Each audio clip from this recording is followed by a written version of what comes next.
Welcome to my series on how to help a hoarder. I am in Idaho right now to try to help my mom with some of her hoarding issues. I am absolutely dreading this experience. And dread for me is a bit of cognitive dissonance, meaning I don't want to do it, but I want the outcome. And I'm not necessarily in very good control of the outcome because someone else needs to make the changes in their life. And so to me, it's a very sticky wicket, and it's very difficult, it's very trying. And so I wanted to document some of my efforts in this regard. I absolutely intend to fail along the way. If you're trying to get better at anything, failure is a big part of that. And so I'm going to try to approach those failures with a drive to get better. Or maybe a better way to say it is I'm going to approach those failures. They'll be very frustrating at the time, and I'm just going to treat them as obstacles that I need to surmount to continue my quest to help my mom create a better living space. Just a quick couple of updates. Before I go over to my mother's house, I took 2 tests for COVID. I want to make sure that I don't give my elderly mother COVID. I have been socially distancing myself since those tests. I did both the antibody test and the viral test, meaning I haven't had it. They both came back negative, and the antibody test tells you if you've had it in the last 3 months, give or take, and then the other PCR or viral test tells you if you have it right now. And both those tests came back negative about 10 days ago, and I've been very socially distant from other people in the meantime, only meeting people outdoors and keeping a distance and no contact. So that's the precautions I've taken to protect my mother from COVID. And the situation, I think, does merit some involvement. If I just leave the situation alone, I do think my mother's health will suffer. My disabled veteran brother also lives with my mom, and his health, I think, will suffer. And they have 2 dogs and a cat, and one of the dogs this last winter became paralyzed because he was crawling on some fencing material that was put in a pile. He was trying to get to another dog that was outside the fence, and he fell and paralyzed himself and couldn't use his rear legs temporarily. And then re-paralyzed himself a few weeks later when he was feeling better. He jumped off a bed and re-paralyzed himself. So we know that the injury is prone to re-injury. So I think my involvement is something that would help the health of the situation. I'm going to drive over to my mother's house in a few days, and my absolute main goal is to help support her in changing her hoarding tendency of acquiring more stuff, of accumulating more stuff than she's getting rid of, and trying to shift that to getting rid of things more than she's bringing them in. That's the absolute number one goal. Everything else would be icing on the cake. So if I fail at every other thing, I'm okay with that. But if I can help her get to a point where she is actually de-accumulating, I know that's not a word, but that's, I think, the goal here.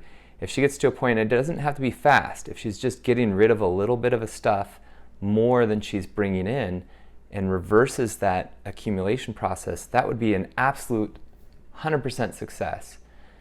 There are certainly other things about the house that need to be addressed. I'll share the video with you when I get there.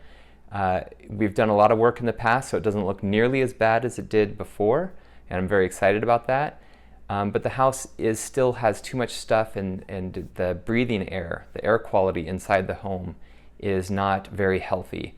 And so that's something that would be great to address, but I don't think that's really possible with the amount of stuff that's in the home. If you tasked me with cleaning the home, I don't think I could. Pulling all the stuff out, cleaning the home, putting all the stuff back. By the time you put all the stuff back in, it's pretty dirty again. And I just mean dust that makes it hard to breathe. Anytime I go over there and do even a small job, I end up, my lungs get fatigued and my sinuses take on so much dust just by working in some area that my sinuses end up really messed up for several days. And this is about the only thing in my life that messes up my sinuses. And it's pretty consistent every time I go there. If I do even a small job, there's just so much dust buildup and God knows what kind of microorganisms are in that dust. So I'm going to take precautions to try to protect my own health while I'm working there. And there's plenty to do, but my goal is to shift her to some sort of deaccumulation mode. I know that's a lofty goal. Anyone who's worked with a hoarder knows that that is, of course, the ultimate goal, but not always attainable. And even if it is attainable for a period of time, it might just be temporary. And it often is a continual effort, a work in progress, to keep someone into a deaccumulation mode. The strategies I'm going to really focus on, one is equanimity. Equanimity means mental calmness in the face of adverse conditions. So if things are really wild around you and really distressing, but you're able to have a mental calmness, think a Jedi or a monk or someone who's able to be calm despite things being kind of difficult.